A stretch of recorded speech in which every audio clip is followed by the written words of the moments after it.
پھر جتنے لوگوں کے کام ہیں وہ آتے ہیں دعا کے لیے. اب کوئی آتا ہے جی حضرت دعا کرو، اس نے ہدیہ دے دیا. کسی کا گھر بنا وہ لے کر گیا، اس نے ہدیہ دے دیا.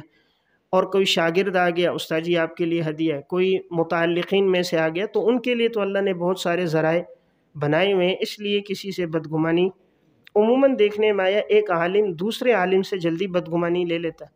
ایک امام دوسرے سے اس طرح کی بدگمانی لے لیتا ہے کہ بھائی وہ فلاں کے پاس گاڑی کہاں سے آئی، مکان کیسے بن گیا، اس طرح کیسے ہو گیا، تو ہمیں اس کا مکلف نہیں بنایا گیا.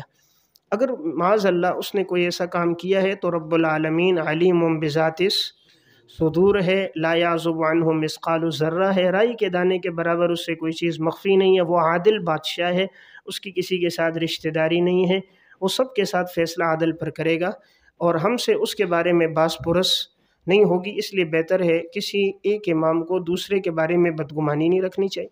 اسی طرح مقتدیوں کے بارے میں بھی کوئی بدگمانی نہیں رکھنی چاہیے.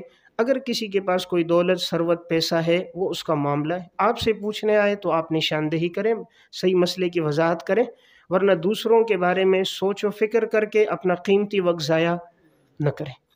نمبر 13، ہر ایک کو وقت دیں. ہر ایک کو وقت دیں، یہ بھی ایک اہم بات ہے. اس کا مطلب یہ ہے کوئی بھی آپ سے مسئلہ پوچھنے آئے، دینی رہنمائی لینے آئے، آپ اس کو وقت دیں. عموماً بعض ایسا ہوتا ہے کہ اللہ تعالیٰ اگر کسی ساتھی کو عزت دے دے، کوئی مقام یا منصب مل جائے، تو اب ان کے آگے سیکریٹری ہوتے ہیں، 2 ہوتے ہیں، کسی کے 3 ہوتے ہیں، تو وہ وقت لینے کے لیے 3 سے بات کرنی پڑتی. ایک سے بات ہوتے ہو، دوسرے سے، تیسرے سے، وہ گھنٹوں گھنٹوں اس میں لگ جاتے ہیں، تب حضرت تک کوئی بات پہنچتی ہے، پھر حضرت سے ملاقات ہوتی ہے. تو اتنے سارے درمیان میں وہ نہیں آنے چاہیے. واقعی اگر ایک کو اللہ نے عزت دی اور اس کی واقعی مصروفیت ہے، ٹھیک ہے، بات کر دی جائے کہ یار ضرورت کی بات کرو، ان کا قیمتی وقت ضائع نہ ہو. لیکن یہ ہے کہ اس کے لیے باقاعدہ انہی لوگوں کو ملنے دیا جائے جو معاونین ہیں، انہی کو ملنے دیا جائے جو 2 پیسے دے رہے ہیں، اور جو کوئی بات دینی رہنمائی کے لیے آئے انہیں نہ ملنے دیا جائے. یہ بات مناسب نہیں ہے. دینی رہنمائی کے لیے کوئی بھی آتا ہے اسے ملاقات کا وقت دیا جائے. البتہ آپ اپنی زندگی اپنی شرائط پہ گزاریں. مثلا آپ کی ایک شرط ہے کہ یار میں نکاح نہیں پڑھاتا، آپ باہر لکھ کے لگا لیں میرے پاس نکاح پڑھانے کے لیے ساتھی رجوع نہ کریں. یا آپ یہ ہے کہ شادی بیاہ کی تقریبات میں نہیں جاتے، آپ بتا دیجیے کہ میرا اصول ہے میں نہیں جاتا، بات ختم ہے. یا یہ کہ کسی جگہ افتتاحی پروگرامات ہیں اور وہ افتتاح کے لیے لے کر جا رہے ہیں، معلوم ہو رہا ہے کہ یار ان کے مقاصد ہوتے ہیں، میں نہیں جانا چاہتا، لکھ کے لگا دیں. یا آپ کسی کتابوں پہ تقریض لکھنا نہیں چاہتے، بہت سارے ساتھی اس بارے میں بارہا رجوع کر رہے ہیں، لکھ کے لگا دیں. یعنی اپنے لیے چھاننیاں خود بناتے جائیں، تو جو لوگ آئیں گے وہ چھن کے آئیں گے، آپ کا وقت ضائع نہیں ہوگا، ان کو بھی کوئی تکلیف نہیں ہوگی. تو اپنی زندگی کے اصول اور ضوابط بنا دینے چاہیے اور پھر ان کی پابندی کریں. اس میں پھر استثناءات بلا ضرورت نہیں ہونے چاہیے. تو اس سے یہ ہوگا اپنی زندگی بھی آسان ہوگی، لوگوں کو بھی معلومات ہو جائیں گی. یا کوئی ساتھی یہ تعویذوں کے لیے آ رہے ہیں، پھر لکھ دیا بھائی میں عامل نہیں ہوں، اس سلسلے میں حضرات مجھ سے رجوع نہ کریں. مشورے کے لیے استخارے کے لیے آ رہے ہیں، بھائی میں استخارہ کسی کے لیے نہیں کرتا، استخارہ عبادت ہے، حضرت خود فرما دیں، آپ کو مسئلہ بتا دوں گا، طریقہ بتا دوں گا، باقی میں کسی کے لیے استخارہ نہیں کرتا، عبادت ہے، اس میں نیابت نہیں ہوتی. تو اس طرح کی وضاحت سے کیا ہوگا، غیر متعلقین کا ملنا کم ہو جائے گا، آپ کا قیمتی وقت بچ جائے گا، اور کسی کو اس طرح کی کوئی دل شکنی دل آزاری بھی نہیں ہوگی. تو بہرحال یہ بات میں نے اہم عرض کی، وقت تو ہر ایک کو دے دیں، لیکن اپنی زندگی کے اصول اور شرائط اور ضوابط لکھ دیں تاکہ جو آپ سے ملنا چاہے وہ انہی چیزوں کے بارے میں ملے. نمبر 14، مجلس میں کسی کی بات نہ کاٹیں. کوئی آپ سے بات پوچھنے آیا، 2 ساتھی ہیں، 3 ساتھی کھڑے ہیں، بات پوچھ رہے ہیں، اب وہ بات کر رہا ہے، مسئلہ پوچھ رہا ہے، تو اب اس کی فوراً بات کاٹ دینا. یہ مجلس میں 5-6 ساتھی بیٹھے ہیں، ایک آدمی بات کر رہا ہے، اس کی بات کاٹ دینا، اس سے عزت کم ہو جاتی ہے. آدمی جہاں بیٹھا ہو دوسری کی بات سن لے، سننے کے بعد اپنی بات کرے. آج دیکھنے میں یہی آتا ہے 4 ساتھی ہیں تو 3 بول رہے ہوتے ہیں. تو آج بولتے زیادہ ہیں، سننے والے لوگ کم ہیں. تو اس لیے ہونا یہ چاہیے جہاں کوئی آئے تو اس کو موقع دیں، حضرت مختصر بات کر لیں، جو کام کی بات ہے وہ مختصر کریں، وہ مختصر بات کر لیں، بات توجہ سے سن لیں، پھر جواب دیں. کسی کی بات توجہ سے سننا اس کے دل میں محبت پیدا ہو جاتی ہے، اور کسی کی بات کو توجہ نہ دینا اس سے محبت کم ہو جاتی ہے. آپ کسی کے پاس جائیں بات کریں، وہ آپ کے دوران کبھی ادھر دیکھ رہا ہے، کبھی آسمان پہ دیکھ رہا ہے، زمین پہ دیکھ رہا ہے، موبائل میں لگا ہوا ہے اپنے کاموں میں، تو انسان کو تکلیف ہوتی ہے کہ یار دیکھو میں آیا، بات کی، انہوں نے میری بات کی طرف توجہ، اس لیے دونوں باتیں توجہ بھی دی جائے، درمیان میں اس کی بات کو کاٹا بھی نہ جائے، ابتدا میں بات کر دی جائے کہ بات مختصر کر لیں تاکہ آپ کا قیمتی وقت ضائع نہ ہو۔ تو آپ کا قیمتی نہ ہو اس کے مراد میرا قیمتی وقت ضائع نہ ہو، وہ خود سمجھدار ہوگا، سمجھ جائے گا، اس لیے وہ بات رکھے گا مختصر۔ اس لیے میں نے ایک بات یہ عرض کی ہے کہ بات نہ کاٹی جائے، بات توجہ سے سنی جائے۔ نمبر 15، حسد سے بچیں۔ 15واں اہم وصف یہ ہے ایک امام اور عالم کی زندگی کا، اس کی زندگی میں حسد نہ ہو۔